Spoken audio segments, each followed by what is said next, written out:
Smart football. Keep the clock grinding, keep it going. But you got to figure now, they're going to see more people stacked up at the line of scrimmage as they try and bleed it out. And play is stopped here. Timeout. It's the defense calling the timeout here. That will be their third and final stoppage as they'll only have the 2-minute warning now remaining. It's already 2nd and 12. The defense hoping to push them back more.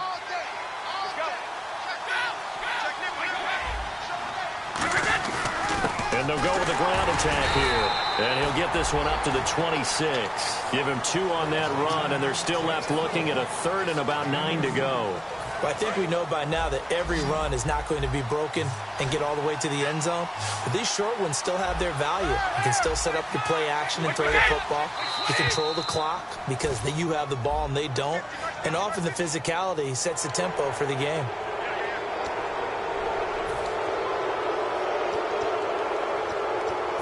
Third down and 4. And on the outside, they're playing press coverage. And defensively going with a dime set. 6 DBs on 3rd and 4.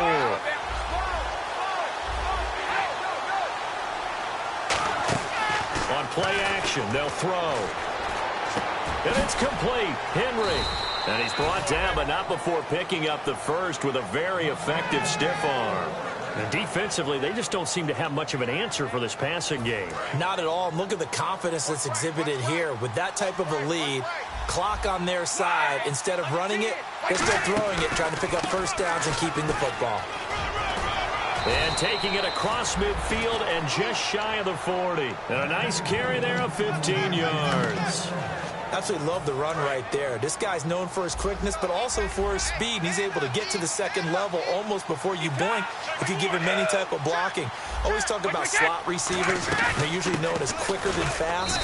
In this case, we've got a guy who's quick and fast, and he used it to great advantage. That's going to go as a loss of 2, and it'll be 2nd down. And in this situation with a lead 4th quarter, they're liking keeping the ball on the ground, I'm sure. That's just smart football, but you know the defense has to know it as well. They've got to stop them here. So now we're going to see that loading the box in a big way. 6, 7, 8, 9, whatever it's going to take. Puts a little bit more pressure on your big offensive line. And he's going to get stopped up quickly. Give him a yard down to the 43.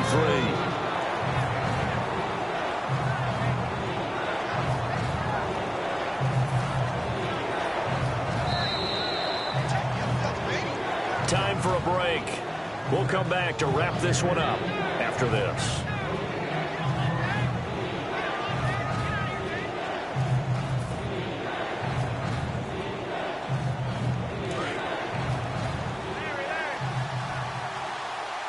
Third and 11. And some extra depth in the secondary here. They're in the dime.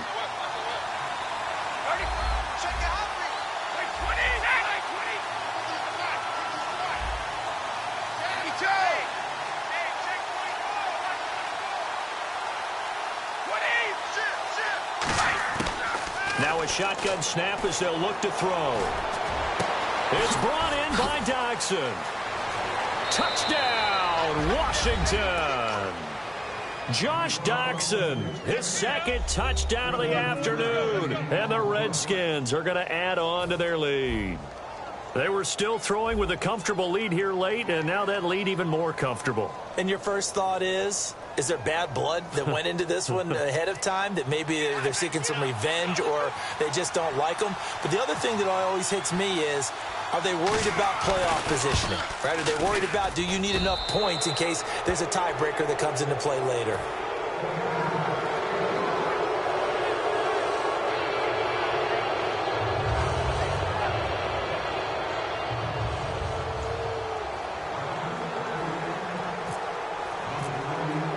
The kickoff team on the field now as they will send this one away.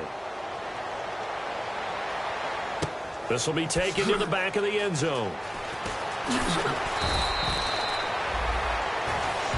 And now here come the Cowboys. They're down big here late. I don't know. You just one last drive here for pride? Some people like to do that. I remember playing for a guy once. We were down huge, and someone said, "Coach, what do you want to call?" He just waved a hand like, "Who cares? Let's get out of here and do something some other time." But some teams like to do something at the end to feel a little bit better as they continue to move forward. Yeah, probably just want to put this one behind them. Here we go.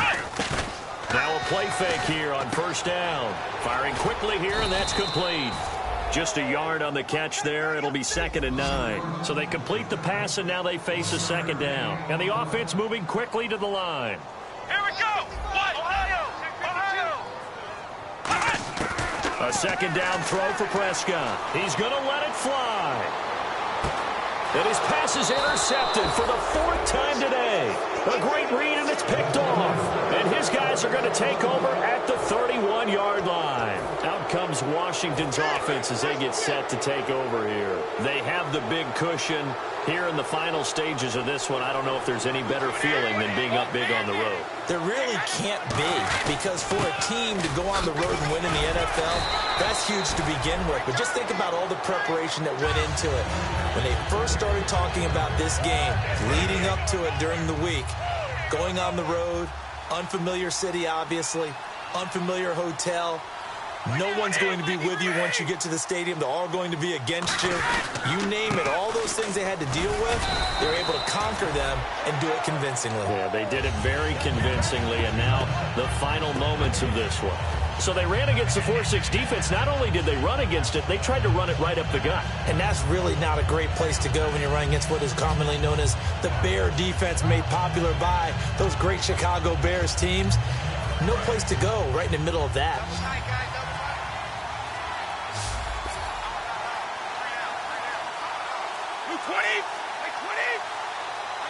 They go down to a knee, and with that, they're off to the NFC title game. A loss of a yard, and it brings up 4th.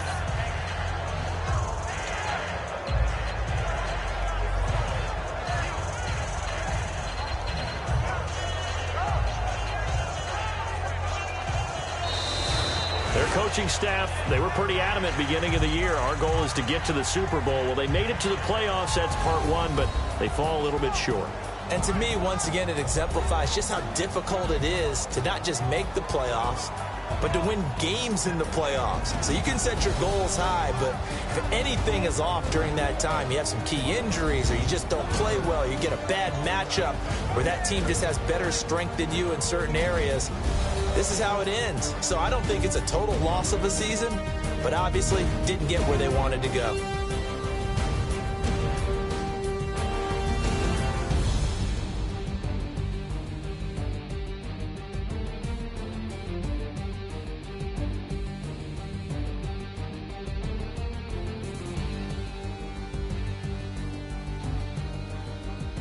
So that's a wrap for Charles Davis. I'm Brandon Gaudin, and this has been a presentation of the NFL on EA Sports. For more, check us out at easports.com. So long, everybody.